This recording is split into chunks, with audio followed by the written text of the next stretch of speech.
Hi everyone, John here from All Miniatures Great and Small, and today's Flames of War unit overview is going to be the Soviet SU-76 light self-propelled artillery gun.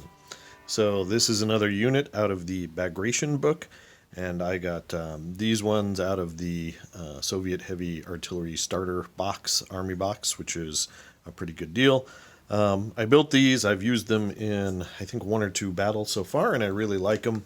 So I thought they would be a good topic for a unit discussion. So, what does the SU-76 light self-propelled battery bring to the table? Well, it is a hit-on 3+ vehicle, so very similar to almost all Soviet vehicles, except the SU-100 and SU-85. So they're hit on 3s. Their front armor is a 4, side armor 1, top armor 0. So front armor 4 is interesting. That puts it in the same category as something like a Stuart.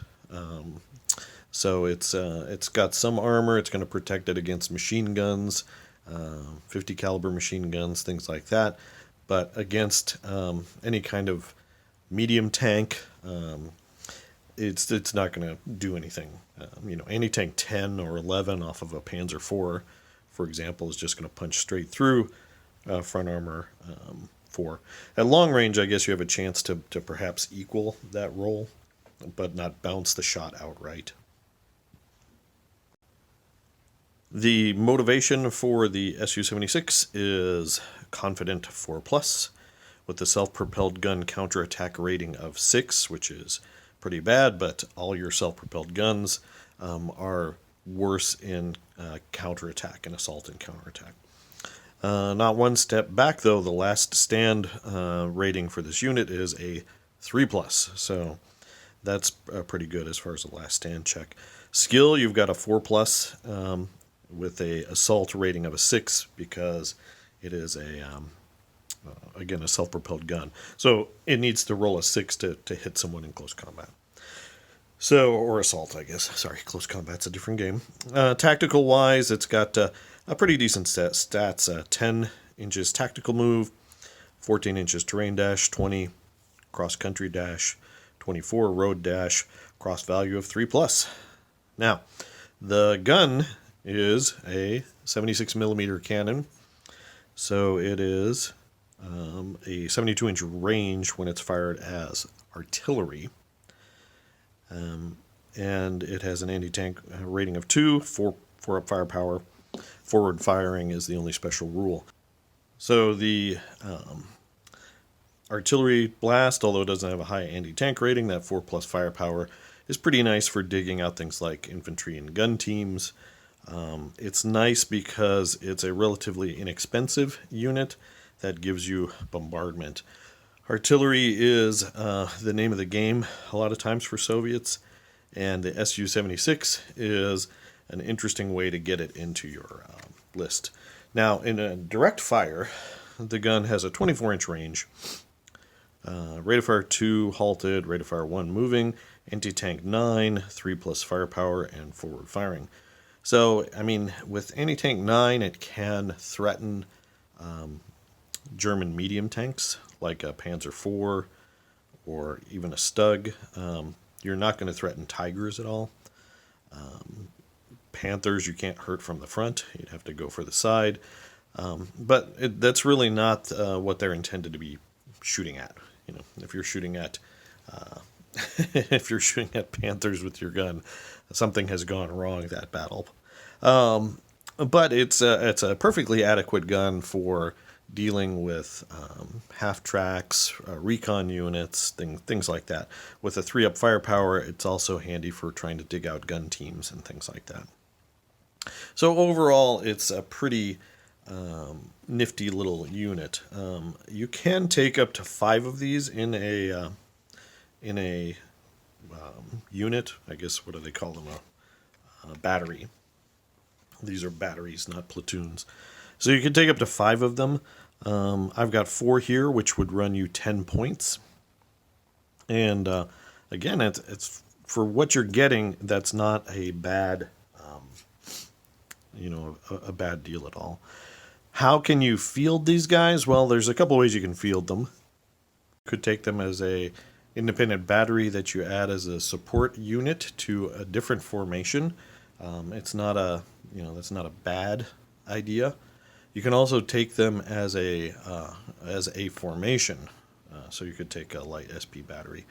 That one's interesting in that the HQ is a T-70 light tank, and then you can take up to 4 platoons of batteries of these guys.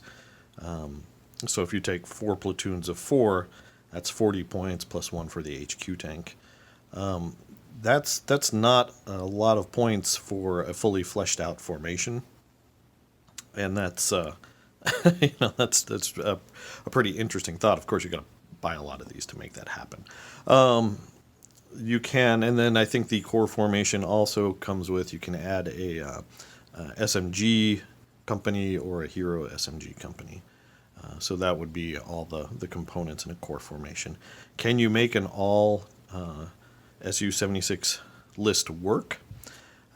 Maybe. I guess it would depend on the matchup you're facing against. If you were going against a medium armor horde or a heavy armored horde, it's not gonna go well. But if you are fighting an infantry list that's supported by tanks, SU-76s might be a good way to do it. So I think the formation is specialized in that regard. That said, though, you can field a formation of these guys relatively inexpensive. You could take, I think a unit of 5 of these is 13 points. So you could take like an HQ T-70 with 2 of these platoons of 5 each. That would be 27 points total.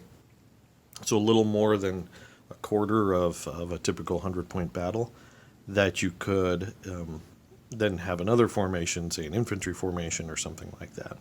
So it's interesting that you could theoretically field a multiple formation list by incorporating these guys. And that's just not possible when you're talking about things like the medium self-propelled guns like the SU-100s or any of the heavy tanks. You really can't, you'd really be hard-pressed to get a double formation into most lists. That I think would be efficient. But these guys might make it work. I know Sam has a dream to have a whole army of these guys. Overall, I think the tank itself is cool. I think they look pretty sweet. Yes, I did not put the gun crew in. I'm probably going to get around to that eventually, but I just wanted to get these guys on the table. But I like how they look. I like how they perform. I think the 76mm gun is an interesting gun in late war. It's particularly with the fact that these can bombard.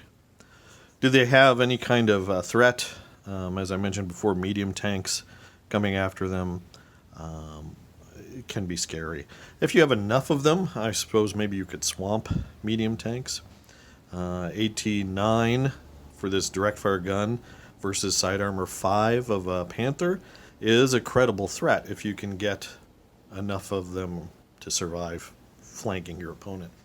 But that said, you might be better served with T-34s or the medium self-propelled artillery guns if you want to do that. But having a couple of these guys in backfield, a couple of squads, or even just one in your backfield providing bombardment early turn, and then bringing them up in the middle game or late game to take out infantry or gun teams while your tanks take care of the heavier stuff, it's not a bad strategy, particularly when you compare it to something like the static artillery that's in the same caliber, the 76mm artillery, which I will be doing a separate unit discussion about. That has, in essence, the same gun, but it is nowhere near as maneuverable as these guys.